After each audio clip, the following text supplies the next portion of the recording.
So let's talk about this Lifelines diffuser. So this is how big it is. Now right here at the bottom, you do have 3 different buttons. So you have the on, you have different color lights, the steam, and then a nighttime mode so that it auto switches off. Now this is what the top looks like, and this is actually where the colors are going to come out. And then you simply lift this, and this is where you're going to actually put that water. This does need water. So it does tell you the water can't pass that line, so we're going to go ahead and put some water in there.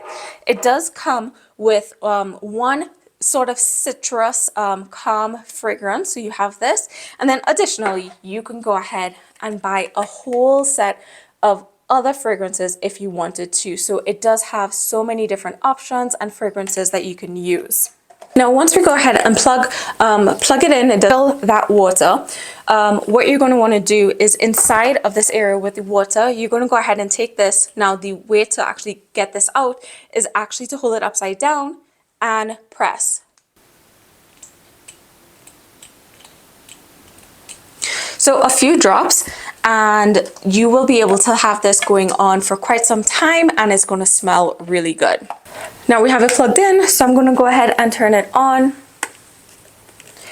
And as it comes on, what you're going to notice is that there's a light. You can switch through all of these lights to go ahead and just sort of add that ambiance to that room, while also, of course, since it's a diffuser, you're getting that nice citrus calm smell, or maybe energy or joy or any other fragrance that you want. That little timer, so you can go ahead and have this on an auto shut off, so that, you know, while you're putting it on, you can go ahead and make sure, like, hey, just in case I forget, I do want to put it on a timer.